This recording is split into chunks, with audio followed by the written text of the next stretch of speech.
Alright guys, so here is our latest project. We got two YZ125 1980. My dad has been working on this for about a week. So what we're doing here, we're swapping, this bike had some goodies on it and we're swapping it on my bike. This is my racer I use. This is the bike I daily drive. So yeah, we'll make it a little bit better. So on this one, what we have, we got an YZ125 bottom end fitted with the IT175 top end. This is the motor I had on my bike. I had some problems with it. There seems like there were on the fourth and fifth gear I had no power at all at wide open throttle. Nothing, it was missing power there.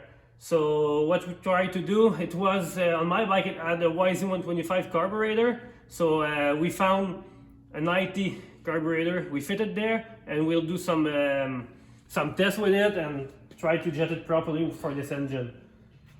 So hopefully it will do the trick for this bike. This also over here, we fitted the rear shot that comes from the other bike because it has a race tech reservoir there.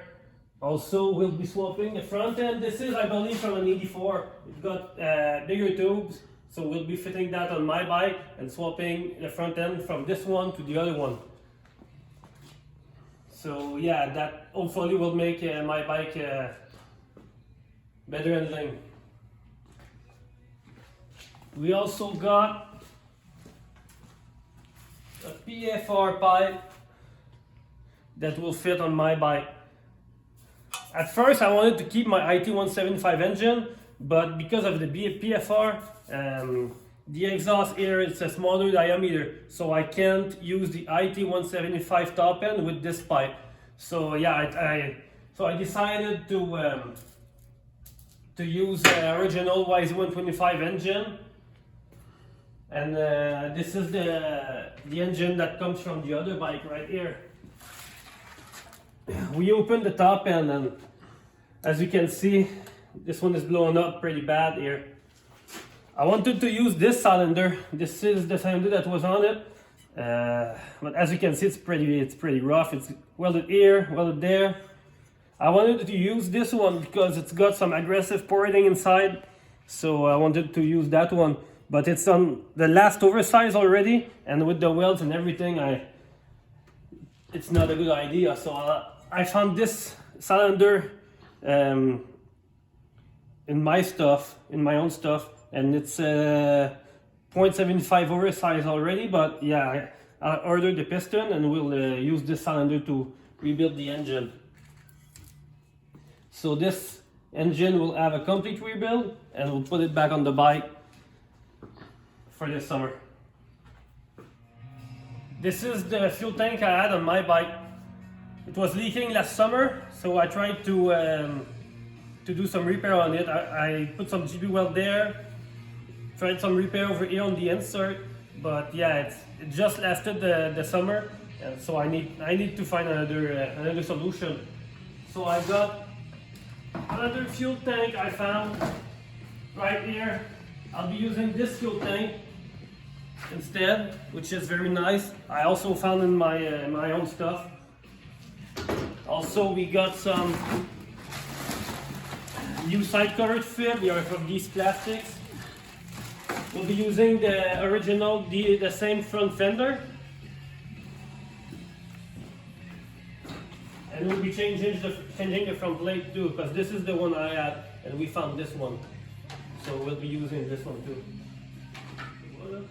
And for the rear fender, I had no good fender, so I ordered a new one from DC Plastic too. We also worked on the rear wheel. This is a wheel that comes from an IT175. We swapped the rim because the wheel I had on it was a steel wheel, and it looked bad with the front aluminum and the steel on the rear. So I printed out an IT175 a while back and kept the rim to do that swap eventually. So I removed the spokes from my steel wheel and used them with the aluminum wheel. We threw it on the stand, and now it's Papillon. uphill fail.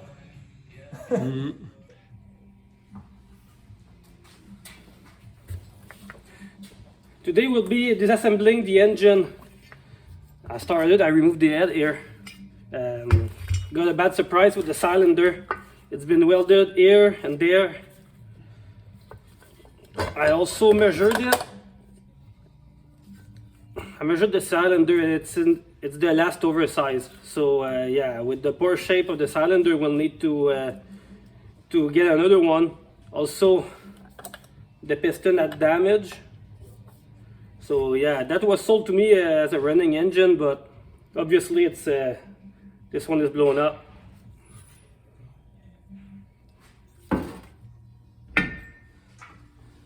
I went home and found this cell. This is in very good condition. The head is very nice.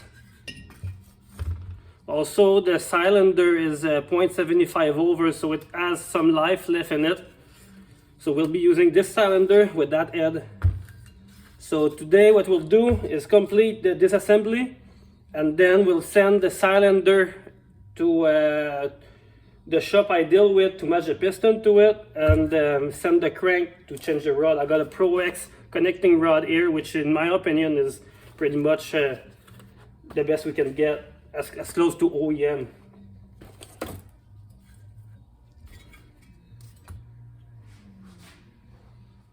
So first off, start on this side, remove the counter shaft, remove the flywheel and stator.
For the flywheel, you need to use a puller. For this YZ, it looks like this.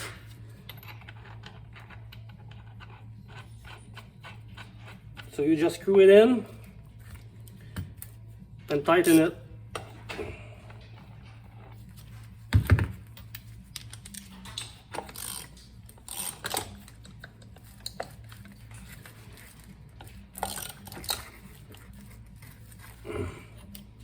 Then you can hit it a bit with a hammer. vibration will make the flywheel pop out. Yeah, did the trick right there.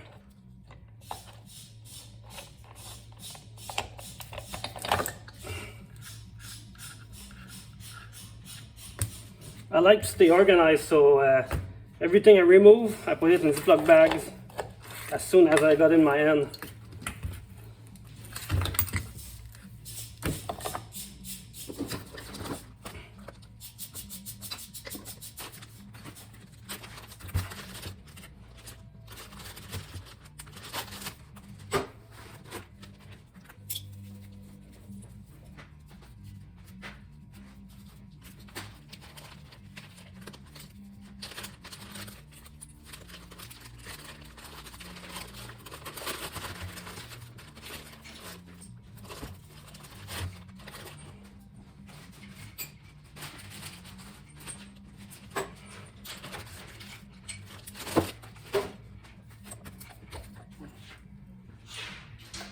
So, right side is done. Let's do the left side now. Clutch side.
Those clutch plates look brand new, so I bought another clutch kit, but we might just reuse this one.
I don't know what this clutch is. Probably not the OEM. Got some wear inside there. Welded on this side.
So once it's all done and empty, we can remove the crankcase bolts and then proceed to split the crankcase.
So when it's done, you can double check that everything, you got all the bolts out, and then proceed to split the cases. One trick is tap on the crankshaft on this end with a mallet. Sometimes it works. When it doesn't, we need to use the crankcase puller.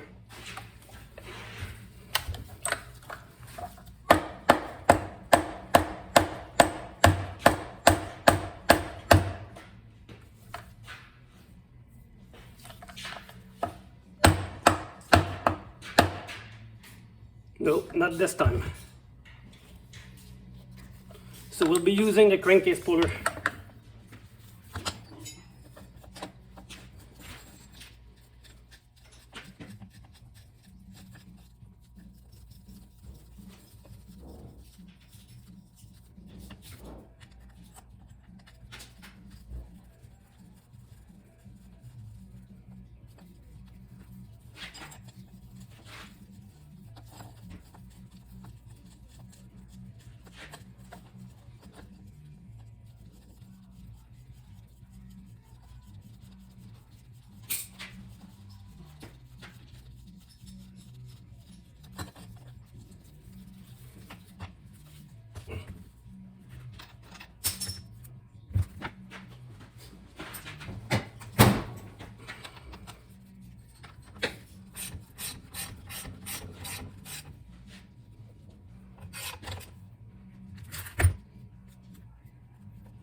always check for sticking washers.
So we're ready to send the crankshaft and the cylinder to CVTech, put the new rod, and put the new piston, match the cylinder with the piston. We found a NOS brand new Yamaha 0.75 over piston, so yeah, that's what we'll use on this one.